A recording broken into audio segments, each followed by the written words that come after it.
connection here. Kijken. Ja, dat gaat goed. Dat ziet er goed uit.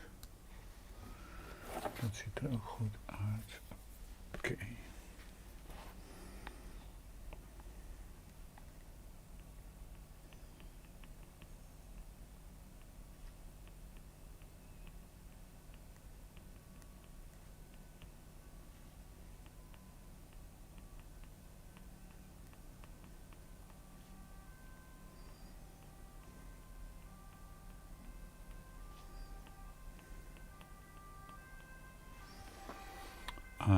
Six. Ja. 6. En dat heet dan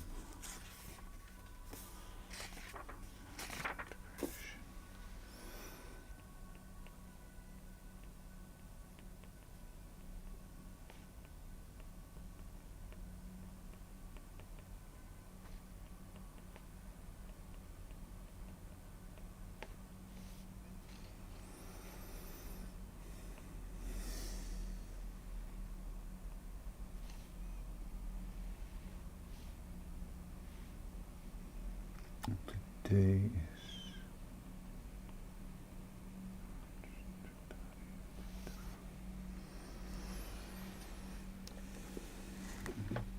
oké, dus dat is de boek.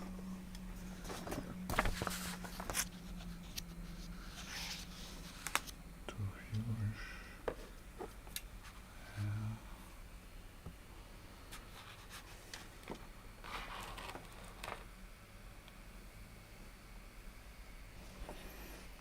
Goed. Ja, dat is een beetje lelijk, hè?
Okay, students, welcome to the 6th lecture on multibody dynamics. Before I forget, so today is the last lecture of this quarter. Look it up in the schedule. And we continue then after the spring break. I don't know the date by head, but we will mention it at the end or in the Q&A. Today's topic is actually a roundup of the things we did until now. It's about numerical integration of ODEs. Okay, let me see, number of viewers. Yeah, everything is running. No messages from Jason. Recording is running. Okay, I already put some stuff on the iPad. So what are we going to talk about? Well, in the first quarter, we talked mainly about deriving equations of motion, right? So for systems with rigid bodies with constraints. So we either did that by the differential algebraic approach with the constraint method, or with the generalized, independent generalized coordinates. Both methods are, of course, applicable as you like it. And then the problem we had was, well, given some initial values, what are the accelerations? But actually, when you want to do motion analysis of mechanical systems consisting of rigid bodies with constraints, you actually want to know, well, what is the function of the coordinates as a function of time, right? So and to make the analog with a simple one-dimensional case, for instance, you have this differential equation, because these are of course differential equations. You have the differential equation like x dot is t. Then can we find what x of t is? That is the question. X of t. Well, everybody knows, of course, x of t is then it's t squared, and it's 1/2 in front of it. Okay, let's say you sort of know that. And you can check it, of course, by taking the definition. And how do you check this? Oh, x dot of t is by definition, it's the limit case delta t going to 0 of xt plus delta t minus xt divided by delta t. And you can calculate that for this function, xt plus delta t, so that's 1/2 of t plus delta t squared minus 1/2 t squared divided by delta t. And that comes down to the limit case of delta t going to 0 for, if you expand this, you get 1/2 t squared plus, and then we get 1/2 times 2 times t times delta t plus 1/2 delta t squared minus 1/2 t squared divided by delta t, and then and that then comes down to the limit of delta t going to 0 of, well, this one cancels out with this one, and then we get 1/2, well, 1/2 times 2 is of course 1, right? So that's just 2 delta t plus 1/2 t squared divided by delta t. And if we then take the limit case, then the answer is t. And that completely complies, right? And you can do that for any function. Okay, so that is going from a function to a derivative. But the other way around, going backwards, that's just table lookup.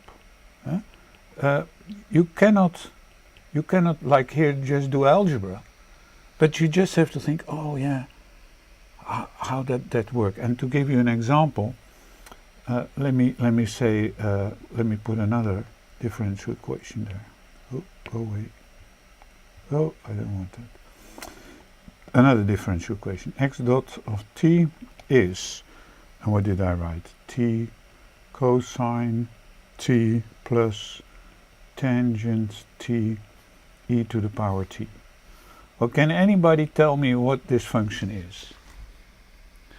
And probably you might say, oh yeah, I sort of know it's with a sine and cosine, but how do you know? Well, you check by differentiating, and then it doesn't work, and then you look it up in the book, and that's exactly what I mean. It's table lookup. There's no formula for that.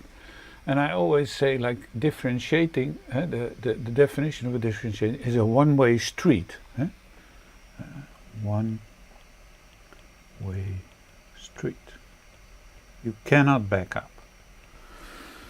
Okay, so what do we do? Well, in our case, it's almost impossible to find an analytical solution for our EOM's no analytical solution. I mean, there is no, you cannot look it up in a book, there is no table. Maybe for a very simple case. So what do? We do numerical approximation. And how do we do that? Well, by numerical integration. And how does that work? Well, you've already had it somewhere in the course. You had some value. You want to know the q at t plus delta t. And you say, oh, that's the q which I have at t plus delta t times the velocity. And that's actually numerical integration. And you can do that for the speeds and for the acceleration. And you can also draw a picture for that. And so you want to know what is this function q as a function of time. Well, the only information you have is at some point in time, at t0, you know some initial value and you know the slope. So you can also draw this slope. What is it? Q dot. And then based on that slope, you say, oh yeah, I start here and I do a small step, and then I come up here with my delta t, and then t1, and this is then my q1. And that's just an approximation. And then again, I calculate what the slope is, and maybe the slope is like this, and you just continue. And then so you stitch all your solutions together that you have until you have the final solution.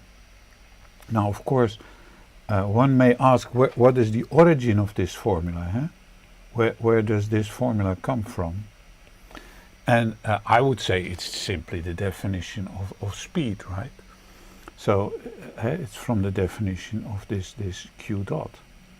Because the definition was q dot at t is the limit of delta t going to 0 of q t plus delta t minus q t divided by delta t. And then we just hustle, we throw some stuff around, so we write qt plus delta t equals qt plus, and then we have to do we have to put this on the other side of the equation. So how do we write that?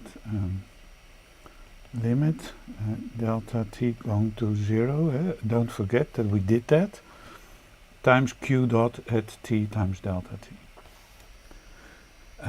Well, actually I don't know how to do this, and we have to reverse maybe the letters or so, because we put it on the other side of the equation. I don't know, minus 1 or... I have no clue how to do that. Anyway, this shows already that the origin is of course from the definition, but this is like an approximation. Because actually what you are doing, you are using a thing called a Taylor expansion of a function. And how did that work? Well, you said, well, a function value around some point equals that function value plus h times the derivative at that point plus h squared divided by 2 second derivative plus, and then it continues until h to the power n divided by n factorial. So h, that's an h. Dirty writing. Let's not do that. Plus h to the power n divided by n factorial, and times the nth derivative, which we usually write with brackets to say it's not to the power of, but it's a derivative at x. And then you see, if you look at this, then you could say, oh, so apparently this is plus something of the order delta t squared. Right? So that's just an approximation. And then if we write that, then we can throw away this limit thing. So that's the way how it goes. And of course you know these terms, because if you have like constant acceleration, remember we got the position is the initial position plus the speed times time plus 1/2 times the acceleration t squared. So you recognize this formula again, like it's like an expansion. Okay, of course we don't have this very simple case. We usually have second order differential equations. So we have something like m q dot is some q of t, q and q dot. And we want to actually go to, so this is like what we call a second order differential equation. And all the theory on differential equations is written in the form of first order differential equations. So we want to form this into a first order differential equation. Well, we can make first order differential equations out of this. And how do we do that? Well, just by substitution. So we just use a new set of symbols. So we say, well, this q, I'm gonna define q dot as a variable p, something like velocity, the p for velocity. No, okay.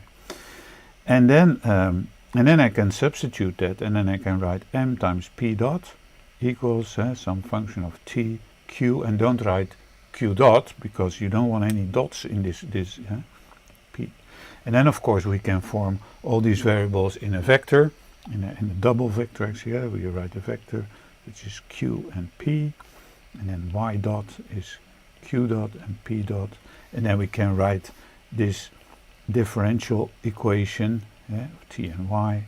How do we write that? Well, then we have like q dot p dot equals, well, what did q dot, that was a very simple one. Q dot is p, that's the first differential equation, and the second differential equation is m minus 1 times q t of y, and y now encompasses both p and q. So that's a very simple way of transforming a second order to a set of first order, and of course you get twice the amount of equations. Not all very new. Now let's go back to, and then the literature. Why do we do that? Because we want to connect to literature. Connect to literature on ODEs. And there the ODE is written as, what did I write? Oh yeah, the ODE is usually written as y prime is some function of x and y, and then it's an initial value problem, like at x0 you start with y0. And of course in our case we have y dot equals a function of t and y, and at t0 we have y0. So that's totally equivalent. From now on, I don't know what I do from now on. Yeah, from now on I will use, I think, no, I use time also. I use this notation, I guess. Yeah. But that's easy connected to literature. Okay, let's go back to one of the examples we did in the beginning. We had, what did we do? We did qt plus delta t equals qt plus delta t times q dot t, which is, by the way, a very intuitive way to do. If you go 20 kilometers per hour on your bike and you cycle for half an hour and you start at home, and then how far are you after this half an hour? Then you have reached 10 kilometers, right? So it's really an intuitive way of doing a numerical integration. We do it every day, at least every day. Okay, so this scheme, how does it translate to our thing? So we usually then write y. Well, we don't do the t and the delta t, we do yn plus 1 is yn plus, and then we use h for step size, and then we write f tn yn. So the h is the delta t, and the n stands for at t, and the n plus 1 stands for at t plus delta t. Just have to remember that. That's the way we usually do this writing. Now this form of numerical integration, this one-step method, we usually call an Euler step. Now why do we call that an Euler step? Well, actually because I think Euler was the first who really used that, or maybe published that, I don't know. Anyway, you could think, oh yeah, can I do better than the Euler step? Well, of course, and somewhat more refined, somewhat more refined method is the following, where you say, well, I do first this Euler step, but I call it with a star function at Tn and Yn. And then what do? I use this information to do a sort of an update. So I again calculate the value, taking the original position, and then I estimate the derivative. I use the derivative not only at the beginning point but also at the estimated point. So I take ftn yn plus ftn plus h and then y star n plus 1, right? So that's the approximation. And of course then I have to average those and times the step size h divided by 2. So, and you can even make a small drawing for that, right? So if you have like this and you start at some point in time, Tn, this is Yn, then I have here this slope, this is this f of Tn Yn. Then we take this step size, right, h, and we end up at Tn plus 1. Then here we have this first approximation, y star n plus 1, because that's just the linear approximation which we get with this slope. But then here we calculate a new slope, this guy. So that's the f at Tn plus h y star n plus 1. And what do we do there? Then we take the average of these two slopes to calculate a new point. So that something like this. So this is now the Yn plus 1, the averaging point. And you could see we take into account the change in curvature. The change in slope, meaning the curvature, right? Now, why do we say more refined? Well, it's more refined in the sense that it is, what do we say? What do we mean by well, first of all, we call this Hoyne's method. Apparently, Hoyne has designed this. And why more refined? Well, you could say it's more accurate, right? Because if you follow what is going on, then actually in the Euler case, we said Yn plus 1 equals Yn plus h, well, let's write Fn, and then I make an error of the order h squared. But in the Hoyne case, I do a better approximation, right? I say it's Yn plus 1 is this Yn plus h over 2, and then I have my Fn plus my estimated Fn plus 1. And then it turns out that the truncation error is one order higher. Which you can find out if you put one into the other and you write it out for a simple equation, then you can prove even that this is the case. We're not going to do that now. You can read that in any numerical integration book.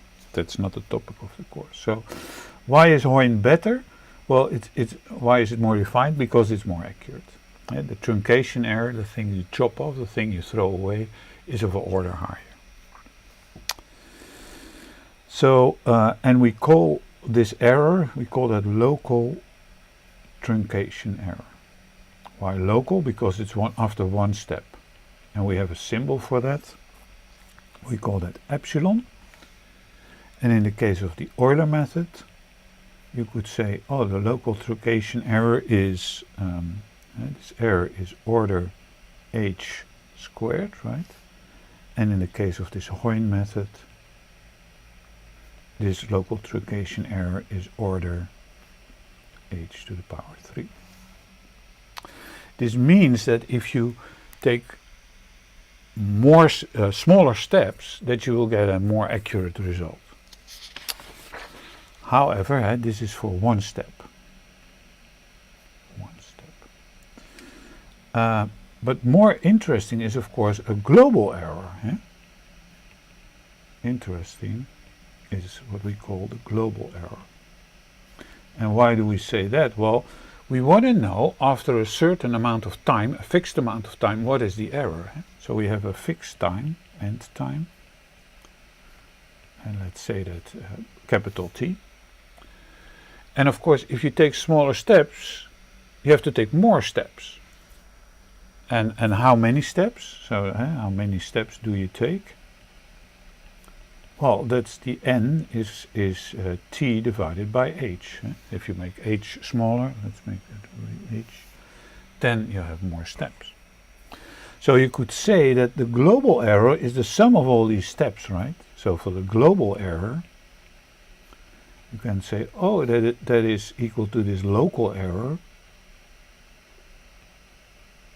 times the number of steps, n, or this is epsilon times t over h, or in other words, this error the power goes down with 1, because that's epsilon times t times h to the power minus 1. So if you then do that with that, then finally you get for Euler, for the global error, Euler's method, you get global error, which we use capital E usually, and that's order h. And then for Hoyne method, we find a global error order h squared. Okay, and what does that mean? That means that if you make your step size smaller, although you take more steps, you will get a more accurate result. And that is good. And that in the case of the Euler method, it's a linear improvement, whereas in the Hoyne it's a quadratic improvement. Of course, in practice you have to find a method. So what do you do in practice? In practice, to estimate errors, what do you do? That's the big question. Well, let's just take an example. So we have some system, and we of differential equations, and then we integrate that from 0 to time, and then the result is this y, which we by a hat, which I mean y hat at h is the estimate of y of y at t for a step size h. So that's the estimate of this function at this time where we use a step size of h. So that's our notation. So let's say we took some step size and we calculate the following number. We find 3.156728. Now, to know how accurate it is, what do? We refine our step size. So say we then redo our calculation, h over 2, that's the easiest. You just divide the step size by 2, so you do twice the amount of work. And let's presume we now get this answer, 3.149152. So, can we give an estimate on the error? Estimate on the error.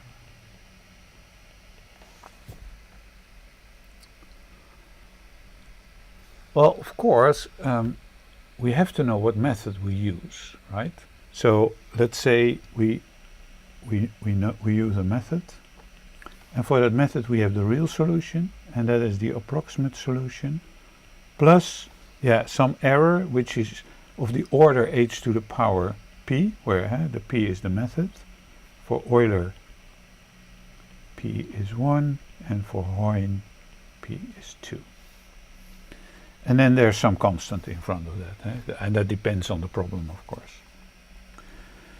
Now here we have one equation and we have two unknown things, because we don't know what the real solution is and we don't know what the constant is. But from this one equation with these two unknown things, we know what the power is, we know what the step size was, we know what the approximate solution was for those two cases. So we have like two equations, and for these two equations, so we can solve that, because we have y t is this y hat plus this c1 h to the power p, and we have the y t is this h prime h over 2 plus or minus c1 h over 2 to the power p. And the two unknowns are of course this y and this c, and we can solve them from these two equations. And how do we do that? Well, we get an estimate on the error, and now we get a tricky thing. We get an absolute sign that has to do with the plus or minuses. So we take this y hat at n, and we subtract this y hat at h over 2, at h and h over 2. We take the absolute value, the error and then we divide that guy by 2p minus 1. And that is an estimation for the error. And that's actually what you also do intuitively. Well, you don't do this intuitively, but by the way, this is a constant for the method. This is what you do intuitively, because look at these two numbers. If you want to know how accurate it is, you just look at the digit, right? So in our case, would it go down to, so my estimation of my error is, well, 1 over 2p, so 1, and p was 2, so no, I do Euler, so I did this, so that's just 1, right? And then I take those two numbers and I subtract them. So I take 3.156.728 minus 3.149152. And the answer is then, the global error estimate is 0.007. Or in other words, the true answer is, and then we usually take the most accurate one, 3.149 plus or minus 0.007. And that's how your error estimate goes in practice, of course. Okay. And that's also what you do intuitively, of course. You calculate for a number of different step sizes, and then you look at how much do these digits change.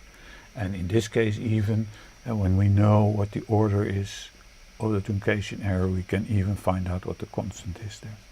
But that's a bit immaterial. The thing is that you take these differences. Okay, where are we? Yeah. Now, so that's an important issue. So accuracy is important. Accuracy is important. But far more important,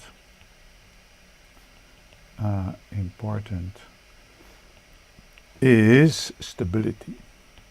And what do we mean with stability? Well, stability we mean error propagation. Error propagation. And what do we mean by error propagation? That is, in one step you made an error during the numerical integration, and while you go along, that error is within that answer, and you drag that error with you. Now you can imagine that in the process the error will grow, and we call that unstable. Or that the error will slowly go away, and we know that is stable. And it depends on the method we apply. And there are a zillion of methods, and some methods are unconditionally stable and others are conditionally stable. And you can compare it a little bit with crime and punishment. So what we actually want, okay, if you've done a crime, you get a punishment, a number of times in number of years in jail, or you have to do a taakstraf or whatever. But after that period, you don't want to be remembered of that punishment. So you want to get in a stable configuration. So keep that in mind. So that's all we look at also at our numerical integration, crime and punishment. Now to investigate the stability of a method, so we investigate stability of a method, by a test equation. And the test equation is y dot is lambda times y. Now why is that a nice test equation? Well, it's a very simple differential equation, but it also has a lot of solutions. So if this lambda is negative, then you have a nice decaying solution with time, which we hope which will happen with the coronavirus spread. If lambda is positive, then we get this growing solution with time, which is actually happening now with the coronavirus spread. And if you have an imaginary solution, so is a plus or minus bi, you have an oscillatory solution, and depending on the b, so if the b is positive, it's growing, the a, and if the a is negative, it's a decaying oscillation. Now, first wave, second wave, third wave also looks a little bit like coronavirus. But anyway, this simple differential equation, if you take into account also complex coefficients, then it encompasses all type of dynamic solutions which we know from dynamical systems. So it's a good test equation.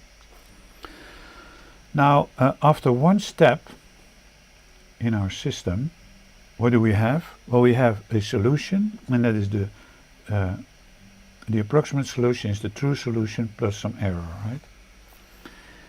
And then if you put that in the differential equation, then you get the approximate solution is the true solution plus the error dot. We put it in our equation, and now what do we get? We get y dot plus epsilon dot is lambda times y dot, plus y plus epsilon.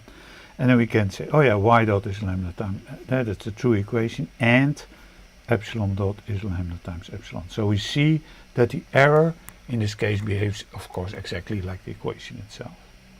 Right? Error behaves like the differential equation.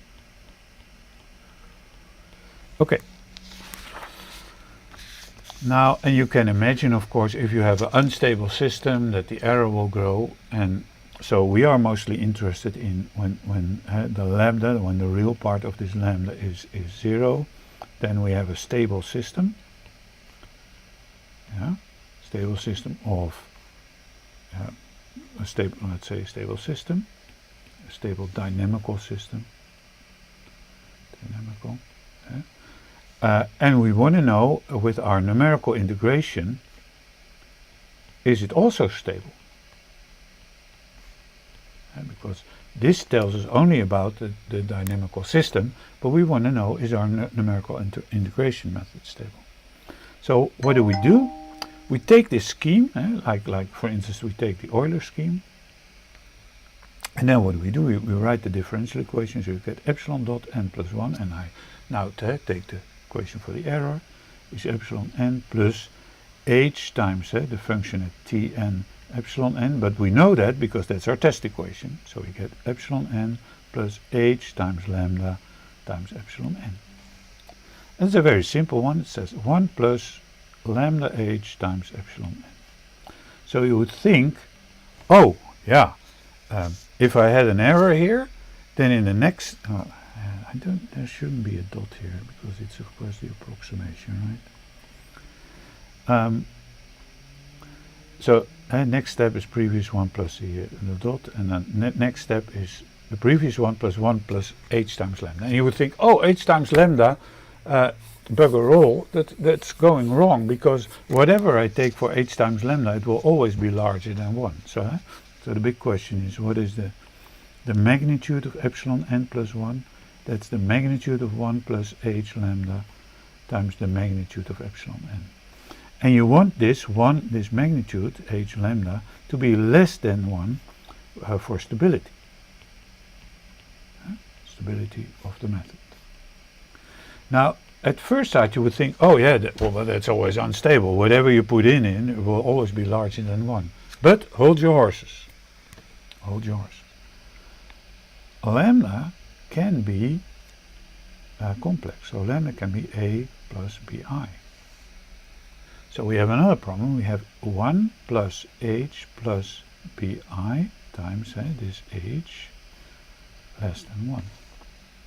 So now we have a complex number. So, and we can draw that actually in the complex plane. So we can draw here the real part of h lambda, right, which is this a, and we here the imaginary part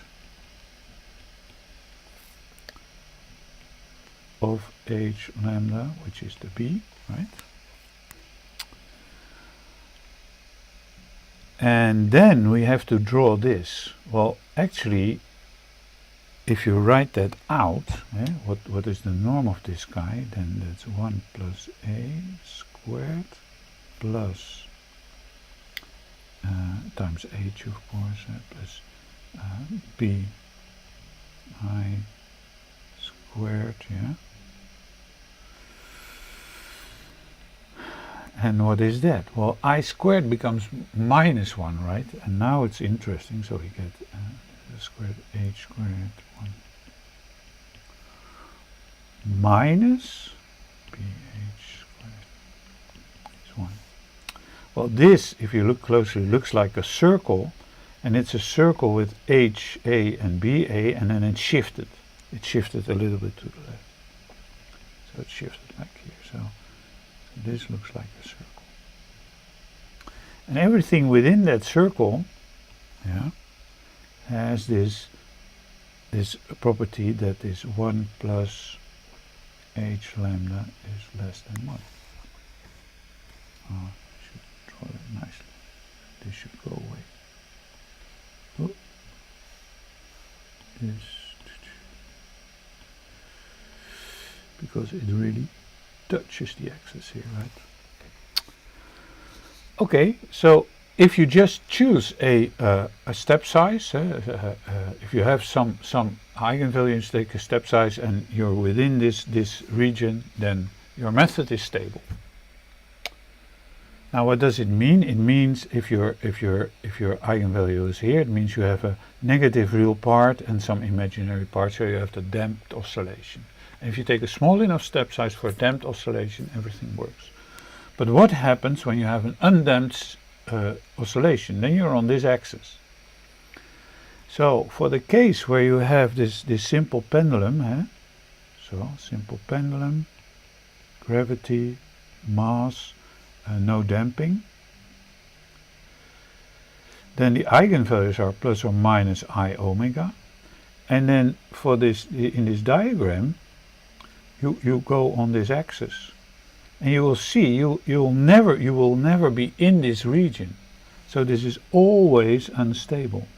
Always unstable with Euler method. So meaning that if you then simulate this motion, then you will see an oscillation, and the oscillation will always grow. Now, are all methods like that? No. Turns out that if you take the Hoyne method, it's also unstable, but there's a famous method called RK4, and that shows the following stability region, and it looks a little bit like this. Oh, it should be very symmetric. Oh, I make it symmetric like that. So here we set again real for h lambda, and here we have the imaginary of h lambda. And then this was like minus 2.8 or something like that. I don't know by heart. Yeah. And this is also 2.8 I. and then it's symmetric, so minus 2.8i, something like that. So nice with a square root, I don't know by head. But anyway, here it's stable within this region. But the most important part is of course this piece of the axis. Meaning that if you do an oscillation, a pure oscillatory system, and you do it with the RK4, then if your step size is small enough, if you go down on this axis, then you will find a step size for which you will have a stable solution, numerically. Okay, how many minutes do we have to go? More details are of course in the book, right? In 1 hour, that's really short to cover all the topics, but in the book there are far more details. Okay, in practice, so now the error, and then the global error actually, in practice. And again, what we do have to estimate the error, we have some value, we estimated 1, and then we estimate it by 2, and that is the thing we do, and we do that a number of times, and every time we make the step size smaller and smaller, and we subtract those two numbers, and so that is what we do. Then if you make a graph of that as a function of this step size h, and h of course goes down, right, because we make it smaller, smaller, smaller. And then what do we see? We see the following, and we plot that. We see a value here and going down. That's good. We take smaller steps. Things are going down. And then suddenly this happens. And then you think, oh, bugger all, I did something wrong. So instead of going down, the error goes back up again. So you take smaller steps, but still you get a larger error. How can that be? So problems.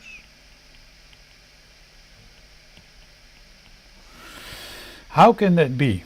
Well, you have to think of the following. We not only have a method error, so we have a method error,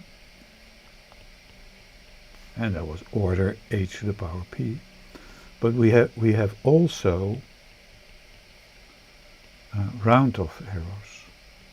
Round-off errors. And what are round-off errors? Well, in the computer, when you have a number in the computer, you have an allocated memory, and you can put so many digits in that memory as there are, right?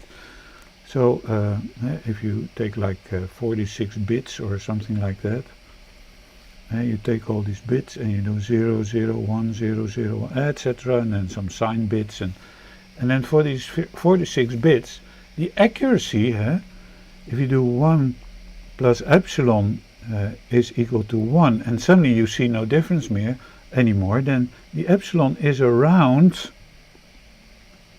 10 to the power minus 14. So if you take a very small number and you add it up to 1 in the computer and you then compare it to 1, suddenly it doesn't see it because, well, it has a finite number of bits, and then it's lost in space. It's in cyberspace, gone. Okay, so that means that we have, of course this is a small number, and these small errors add up, but you have to take a lot of calculations to do that, but that's what we do. If we refine our step size, we just take more and more and more, we add up more and more and more and more and more calculations. So actually my global error estimate is, yes, it's the estimate of my method, but also I have to add a second error, and that has to do with the round-off error. And well, how many of these round-off errors do I make? Well, for a fixed time, the number of errors I take is the fixed time divided by the step size. So that's divided by the step size.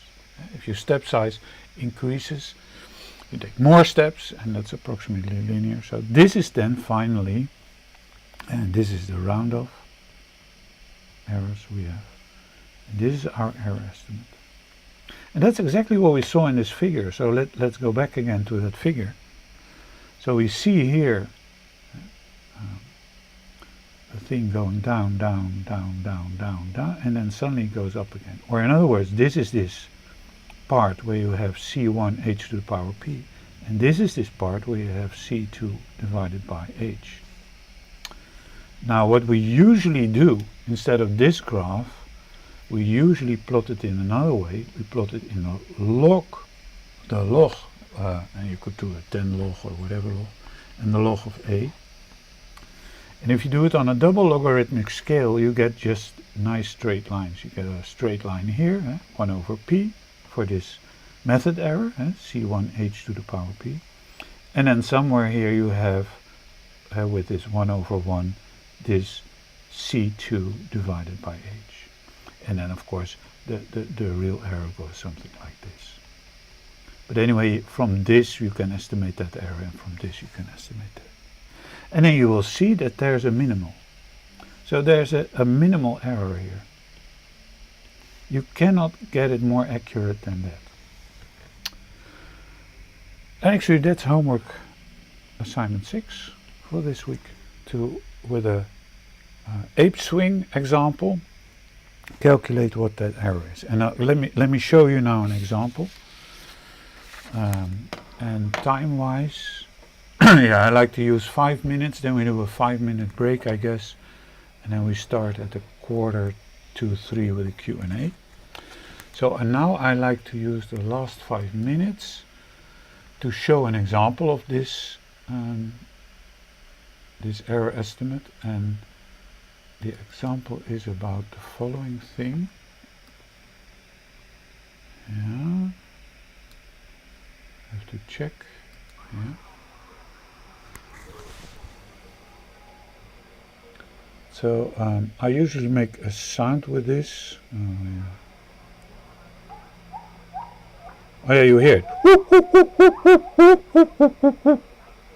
Forget about the walking. So what happens here? So let's do it again. We see, what do we, oh here, I have to draw, oh yeah. Yeah, it's not good showing videos on in a live stream, right? I should have downloaded it, and sorry for that. Anyway, here we have again the gibbon. It's ape swing. It's a gibbon which is swinging from one pole to the other, and when it swings, it grabs with almost zero velocity on the bar, and by such it's a very efficient way of moving around. And you can compare that a little bit to walking, where you touch with your foot the ground with almost zero velocity. So this ape swinging thing, let me get back to this. This ape swinging thing is almost like walking with touching the ground with zero velocity. And to find these solutions, Mario Gomez and Andy Ruina had to make a model, and then they had to know how accurate is our solution. And to know that, they went into this process of error estimate. And let me show you. Oops, cancel. Yeah, and then we go to this screen. And here we see, oh, I don't see anything. Let me check. Yeah. Here we see a graph. Numerical accuracy for collisionless walker taking 1/2 step. Well, that's just a gibbon. It's called brachiating, ape brachiating. Anyway, we see Mario Gomez, 2003 apparently. Around that time I had a sabbatical in the US.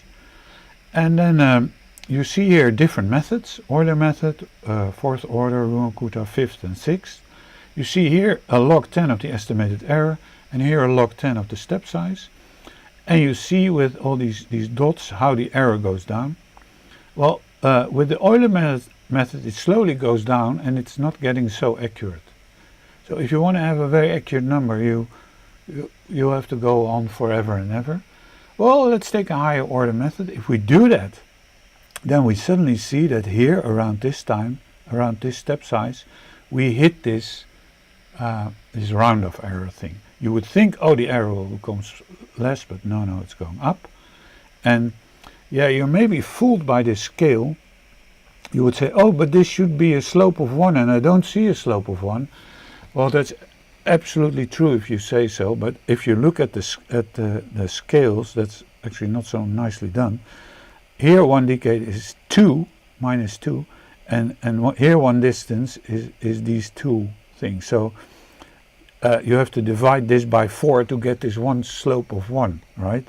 Because it's 2 units here over 1 hokje, and here it's 1 unit over 2 hokjes, so it's 1 in 4. So this is a 1, and the 1 in 4 which you would expect for the Runge-Kutta is exactly this line. Anyway, this shows you a thing from practice about with the ape swinging, and ape swinging is also your homework problem. So you have some nice things to work on. You can even try and practice it at home, ape swing, who knows. And but the numerical calculation is far more important, of course. And I think that finishes for now. I should make the notion that we resume our lecture, and I will look it up. So this was the last lecture in Q3. In Q4 we start on let me look it up before I make any errors.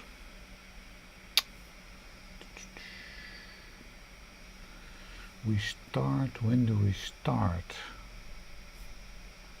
Again. Yeah, lectures, where are they all?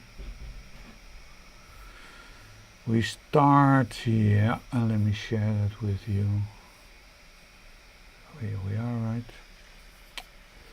So we start again, let me look at that over there. We start on Tuesday, April 20 with closed loop kinematic change.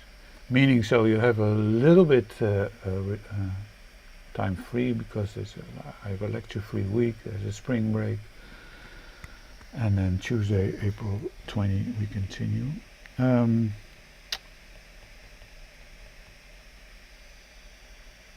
Now, what did I want to say about the continuation?